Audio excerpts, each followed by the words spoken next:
This is the Media Police Post, broadcasting from the Fort Hall School of Government. In this show, we police the state of truth in the Republic. And because truth is communicated to us by journalists and analysts, we have made it our civic duty to put it to the test. We advance from two confirmed truths about the media. One, and according to Roger Stone, the media is either lazy or evil. And for the most part, it is both evil and lazy. That is why the truth, their truth, must be put to a test. And two, that journalism is verified gossip. In fact, what is presented to us as news analysis is gossip that has been verified by journalists. This gossip has to be ground truthed. We will assess the state of truth and what they submit to the Republic, and we will pass verdict on what is true and what is not. For the record, we are not journalists, we are thinkers. We are not lazy or evil, and we do not verify gossip. What we give you is the truth that sets you free. On today's show, we will discuss ideas that reflect unformed and uninformed opinions, and ideas that made you stupid. Narratives that fell into the cognitive trap of we see things as we are and not as they are. Narratives based on conjecture history and those that smack of envelope journalism. Welcome, Ms. K and GK. Thank you. Now that all the parties have chosen their running mates, the next political hurdle Azimio and Kenya Kwanza and the sea of independence must cross is the campaign season. Becoming a presidential candidate is only the beginning of the election process. Successful candidates must do two things. The first is to persuade voters that they deserve their individual votes, and the second is to get a critical mass of votes to win the election. And political campaigns are all about persuading voters and incentivizing them to take action on election day. In 1962, E.M. Rogers came up with a theory of the diffusion of innovation. In our view, this theory is applicable to political campaigning and the buy-in by the voting public. According to Rogers, innovations are adopted in a pattern that follows a normal distribution, and there are 5 groups of people categorized according to their readiness to adopt the new innovation. The 5 categories are 1. Innovators, 2. Early adopters, the 3rd is the early majority, the 4th is the late majority, and the 5th is the laggards. The innovators are the first 2.5% of the population that adopt an innovation. The early adopters are the next 13.5% that adopt the innovation. The early majority of 34%, and followed by the late majority of another 34%. Last come the laggards with the remaining 16% to give you a total 100. And there are some who argue that there's a final category, a sixth one called the skeptics.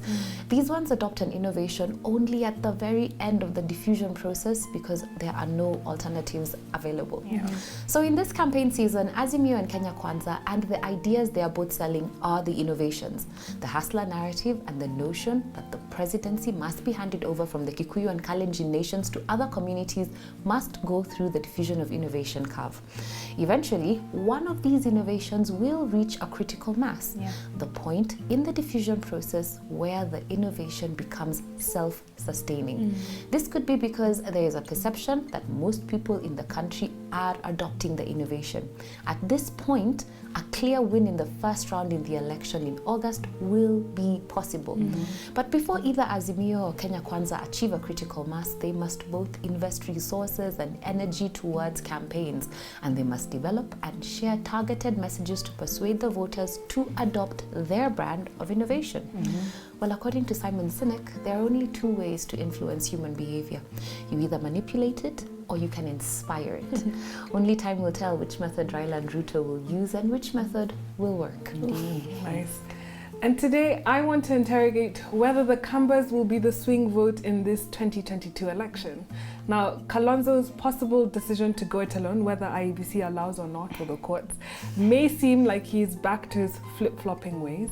But is this Kalonzo's master stroke, or did he grossly miscalculate? Some have asked, how do you solve a problem like Kalonzo? We know where that's from. And Kalonzo knows he holds the whole Kamba block. Now, historically, he has, and ceteris paribus, he continues to do so, hold that block. And the average voter turnout in the past 6 elections has been 70%. So if this is applied to the current IEBC register, then the Kamba nation accounts for 1.7 million voters. Now, the Kamba vote block has only changed by 12.7%. This means 875 of the voters have not changed. I think So it's we- 87%. 87? Oh, sorry, 87%. Sorry. So we can predict the behavior of the 87% using historical patterns from previous elections. So if Kalonzo goes alone, we will now have this third force in the race, the Kambas, who might split the vote. Now the Kalonzo factor could mean a runoff is inevitable. That means no candidate may be able to meet the threshold win outright, which means that for the 2022 election, the candidate to beat is 50% plus one. Okay. So if you break this down, the 70% average voter turnout means that there are 15.2 million voters. This means that 50% plus one is 7.62 million votes. So the question becomes, between RUTO and Raila, who is closest to the winning line of those 7 million votes? Yeah. We could argue that Kalonzo makes a big difference to both sides. Kalonzo's votes allow both Raila and RUTO to be less dependent on the brazen and often untrustworthy Gema votes. We know that without Gema, Raila has 5.06 million votes and RUTO has 3.84 million votes. So if Kalonzo were to join RUTO or lend his support that way, RUTO would not need many more votes from Gema. He would only need 2.1 million, which is about 45% of the Gema voters, less than half, which Rigathi could probably help him garner. Yeah. And if Kalonzo were to stay with Raila, all Raila would need from Gema is 860,000 votes, which is only 19% of Gema. And I'm pretty sure Uhuru could deliver 19%. He'll just look to his diehard supporters. Now, the thing to pay attention to on this is that if Kalonzo and the combination go it alone, the biggest beneficiary will be William Ruto. This is because it makes Raila overly dependent on Gema, just like RUTO is currently. But RUTO currently stands a better chance because he has better inroads into the mountain. So whoever is negotiating with the watermelon has hopefully considered the importance of this Kamba factor. Now please note, the Wiper Party lacks the numbers to actually win any power, right? Kalonzo knows he does not need to convince the electorate that he can stand to win on his own, but he needs to communicate to the other two major alliances that they will not be able to form the government quickly on their own. And that's the magic that he has. Oh, wow. Okay, so today I would like to switch tracks. And today I would like to plead that I do not know a lot about our history, but I am learning. What I recall, though, is a time when Alfred Mutua was terrified of William Ruto. I remember the press conference he called in 2019 when he claimed his life was in danger after Arab Ruto gave him a firm handshake.